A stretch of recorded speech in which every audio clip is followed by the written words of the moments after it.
Hitler et son parti arrivent au pouvoir en Allemagne en 1933. Il est élu chancelier par le peuple.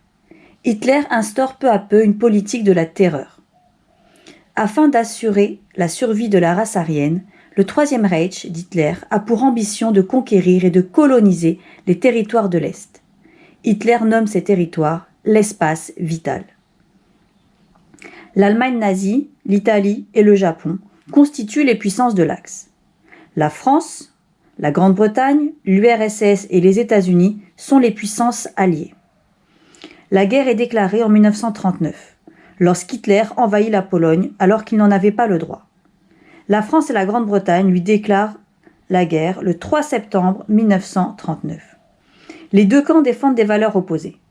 Les puissances de l'Axe sont des dictatures. Les nazis veulent imposer un ordre nouveau, fondé sur une idéologie raciste.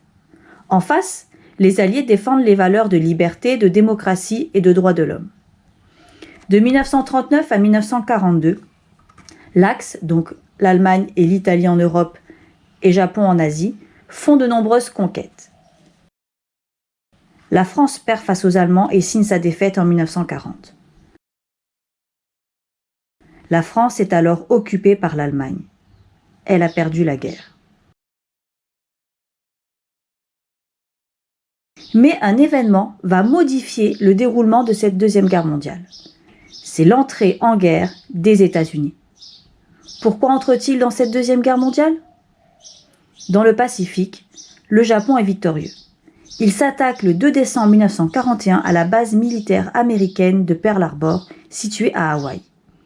Les États-Unis ripostent en entrant en guerre face à l'Axe et donc aux côtés des puissances alliées en 1942. Dès ce moment, la Deuxième Guerre mondiale prend un tournant en faveur des Alliés. Dès 1943, les Alliés libèrent les territoires occupés par l'Axe par des débarquements successifs. Le parti nazi, dirigé par Hitler, est raciste et antisémite. L'antisémitisme désigne la discrimination et l'hostilité à l'encontre du peuple juif.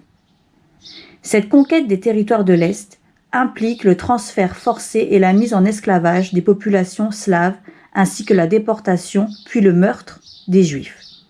Les Juifs sont séparés de la population allemande par les lois antisémites de Nuremberg de 1935.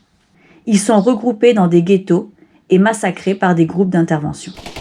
À partir de janvier 1942, les populations juives et tziganes sont systématiquement déportées et assassinées dans des centres de mise à mort. 6 millions de juifs et 240 000 tziganes seront ainsi exterminés. Il existe deux types de camps. Les camps de concentration, dans lesquels les déportés travaillent jusqu'à la mort, et les camps d'extermination, dans lesquels les déportés sont exécutés massivement et rapidement. Le génocide des Juifs est nommé par Hitler la solution finale. Il s'agit de l'extermination planifiée et organisée de tous les Juifs d'Europe. La guerre s'achève en Europe le 8 mai 1945.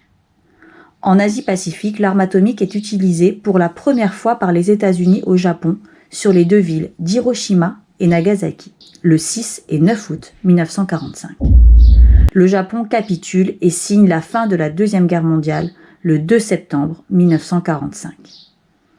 Le bilan est lourd. On compte plus de 60 millions de morts dans le monde et l'Europe est en ruine. Les populations civiles ont été particulièrement touchées pendant cette guerre. Elles fuient devant les bombardements et l'avancée des troupes ennemies, subissent le rationnement, sont confrontées au travail forcé et à la violence des persécutions. En 1945, après la guerre, l'ONU, Organisation des Nations Unies, qui remplacera la SDN, fonde la paix et des espoirs de justice. Ces objectifs consistent à maintenir la paix et la sécurité internationale.